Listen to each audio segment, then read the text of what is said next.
দেখো, এই ফ্রি ফায়ারটা সামান্য একটা গেম হলো, এটা যে অনেক মানুষের জীবন পরিবর্তন করে দিয়েছে, আবার অনেক মানুষের জীবন যে ধ্বংস করে দিয়েছে, এটা আমাদের সকলেরই জানা। তবে সামান্য এই গেমটা যে গোটা একটা পরিবারকে আবার নতুন করে জীবন দান করবে, এটা আসলে সকলের অজানা ছিল। হ্যাঁ বন্ধুরা, আজকের গল্পটি এমনই একটা পরিবারকে নিয়ে যারা এই ফ্রি ফায়ার গেমটাকে একেবারেই সহ্য করতে পারতো না, বরং তাদের সন্তান যখন এই গেমটা খেলতো তারা আরো উল্টো বকাবকি করতো। আর ভাগ্যের কি অপূর্ব লীলা খেলা থাকো, সেই গেমটা আজকে গোটা পরিবারটাকে বাঁচিয়ে রেখেছে। আর এখন তার বাবা মা উৎসাহ দেয় তাদের সন্তানকে যে ফ্রি ফায়ার খেলো। এই জন্যই চলো জেনে আসি আসলে কি এমন ঘটেছিল ওই পরিবারটার সাথে। তো বেশি ব্যাকপ্যাক না করে ছোট্ট একটা ইন্ট্রো আজকের ভিডিও। একটা গ্রামের ছোট্ট একটা পরিবারকে নিয়ে, বাবা মা এবং তাদের দুই সন্তান অর্থাৎ দুই ভাই, ছোট্ট একটা পরিবার, খুব সুন্দরভাবে তাদের জীবনযাত্রা চলে যাচ্ছিল। বড় ভাই একটা কোম্পানিতে লেবারের চাকরি করে, বাবা কৃষি কাজ করে, আর তাদের ছোট সন্তান অর্থাৎ ছোট ছেলে কিন্তু ক্লাস 8-এ পড়াশোনা করে। দারিদ্রতার বেড়াজালে আটকে পড়া পরিবারকে সাপোর্ট দেওয়ার জন্য তাদের বড় ভাইকে খুব অল্প বয়সে কাজে চলে যেতে হয়েছে। এই জন্য বড় ভাইয়ের পড়াশোনাটা ঠিকমতো হয়ে ওঠেনি। তবে বাবা মার একটাই স্বপ্ন ছিল যে তাদের ছোট সন্তান অর্থাৎ ছোট ছেলে যাতে উচ্চশিক্ষায় শিক্ষিত হয়।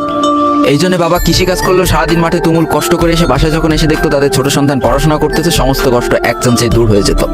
আর তাদের ছোট সন্তান পরিবারের অভাব দেখতে দেখতে বড় হচ্ছে, তো তাই সে একটা সময় ঠিক করেই ফেলে যে তাকে অনেক বড় হতে হবে, লেখাপড়া করে অনেক বড় মানুষের মতো মানুষ হতে হবে।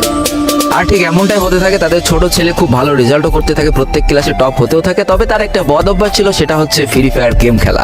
করোনা চলার সময় যখন তার স্কুল বন্ধ হয়ে যায়, তখন তার বাবা এবং বড় ভাইয়ের জমানো কিছু টাকা দিয়ে তাকে একটা ফোন কিনে দেওয়া হয় অনলাইনে ক্লাস করার জন্য। তার ফোনটা ছিল 3 GB র্যামের একটা ফোন। তবে এইখান থেকেই তার ফ্রি ফায়ার গেমের সাথে পরিচয় হওয়া। সারাদিন পড়াশোনার ফাঁকে সময় পেলে সে ফ্রি ফায়ার গেম নিয়ে বসে পড়তো। আগে যেমন বাইরে খেলাধুলা করতো, এখন সে আর বাইরে খেলাধুলা করে না, ঘরে বসে সারাদিন ফোন টিপে আর ফোনে গেম খেলে। এদিকে তার বাবা মা যখন ফ্রি ফায়ার গেম খেলা দেখতো তখন প্রচন্ড পরিমাণ রেগে যেত, এমনকি মারধর পর্যন্ত করতো যে তুই এই গেম খেলা বাদ দিয়ে দে। তবে তাদের ছোট ছেলে যতই বাবা মার বাধ্য সন্তান হোক না কেন, ফ্রি ফায়ার গেমটা ছাড়তে সে একেবারেই নারাজ। প্রথম দিকে পড়াশোনার ফাঁকে ফাঁকে গেম খেলো, যখন তার বাবা মা তাকে বকা শুরু করে তখন সে রাতের অন্ধকারে গেম খেলা শুরু করে। তবে বন্ধুরা, বলে রাখা ভালো, সে কিন্তু তার পড়াশোনা একেবারেই ঠিক রেখেছিল, অর্থাৎ গেমের কোনো কালো ছায়া পড়াশোনার উপরে কোনোদিনই সে পড়তে দেয়নি, যার কারণে তার রেজাল্ট মোটামুটি ভালোই হতো। এতদিন পর্যন্ত পরিবারের সবকিছু ঠিকঠাকই ছিল। এবার আস্তে আস্তে পরিবারটা একটু একটু করে ভাঙতে শুরু করবে। পরিবারের সকলের সম্মতিতে পরিবারের বড় ছেলের সাথে পাশের গ্রামের একটা মেয়ের বিবাহ সম্পূর্ণ করা হয়। আর যেন বিবাহের কয়েক মাস যেতে না যেতে বড় ভাইয়ের পরিবর্তন লক্ষ্য করতে শুরু করা যায়।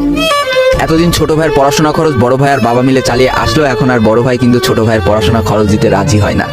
তবে তাতেও খুব একটা ফারাক পড়ে না, কারণ তাদের বাবা এখনো শক্তভাবে তাদের পরিবারটাকে ধরে রেখেছে, অর্থাৎ বাবা কিন্তু